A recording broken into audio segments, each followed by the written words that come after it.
So I read somewhere that there is something like 30,000 different Christian denominations. Yes, technically that is true.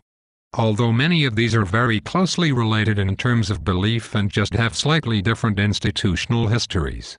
Still, there are so many churches, each claiming to be the one true church. They cannot all be right, so doesn't it make sense to think that none of them are right? Well, for one thing, it is simply not true that they all claim to be the one true church.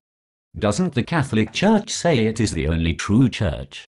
Yes, in the case of the Catholic Church that claim is still on the books, so to speak. Although it is rare for a Catholic pastor nowadays to speak ill of any other church. The Eastern Orthodox make a similar claim to be the one true church. But the vast majority of Protestant churches do not. Why is that?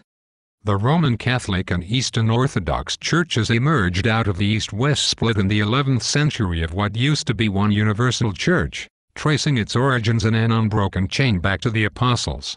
These churches see themselves as guardians of traditions that originated with Jesus but aren't necessarily in the Bible. They also see themselves as institutions having divine favor and authority. Protestants generally distrust the authenticity of these claims and trust only what was recorded in the Bible.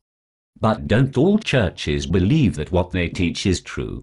Yes, but that doesn't mean they have certainty on all specific points of doctrine. There are a few essential points that almost all Christians agree on, such as the claim that Christ rose from the dead. But there are many other issues where Christians agree to disagree. For example, there's no agreement on whether the book of Revelation is about actual events in our future, actual events in the writer's future but in our past, symbolic commentary on various aspects of Christian life, or a mixture of all of these. Why did churches have to divide over such issues? It sounds awfully petty to me. The history is complicated in each case. It wasn't always just about disputes over doctrine. The splits often happened when a church had corrupt or incompetent leadership. Over the centuries, this happened a lot, and the result is that the worldwide Christian community is fractured into many institutions, but is also constantly renewing itself.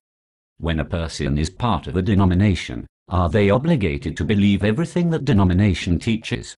In the Catholic and Orthodox churches, the answer is yes, in theory at least. Although I was a Catholic for many years and never saw an emphasis being placed on any of the finer points of doctrine.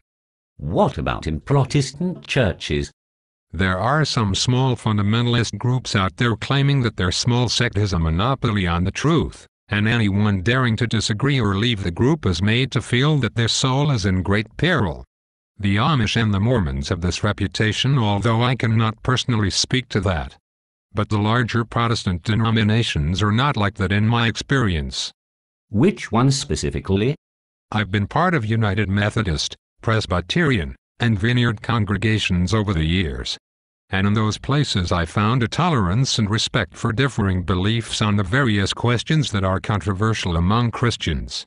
The phrase that is sometimes used is a centered set, which means that instead of drawing boundary lines of who is in and who is out, the focus of the church is to center on Jesus and have everyone be moving towards him, wherever they are in life. Why did you bounce around so much among all these different churches? Even though I always felt welcome in the Catholic Church, and never had any hard feelings towards it, I was uncomfortable with the idea that it claimed to be the one true church and that in principle I was obligated to agree with it. I felt this was a difficult thing to defend boldly to the world, and to pass on to my children. Were any of the Protestant denominations you mentioned a perfect fit for you? No church is ever perfect, as it is a collection of people and none of us individually is perfect. But I could find a spiritual home in any of them.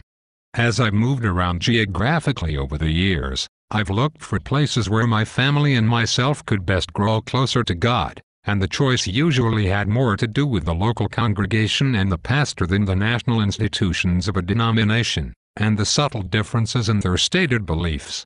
What is most important to me is that a church is one that Jesus would recognize as being his disciples. And how could you know that? The standard he gave us was this. John 13:35. By this all men shall know that you are my disciples, if you have love for one another. It's easier said than done. Modern life is fast-paced and families sometimes lead insulated lives. It is no small accomplishment for a church to become more than just a ritual and more than just a social group, a genuine community where love really abounds. When I find one, I feel at home.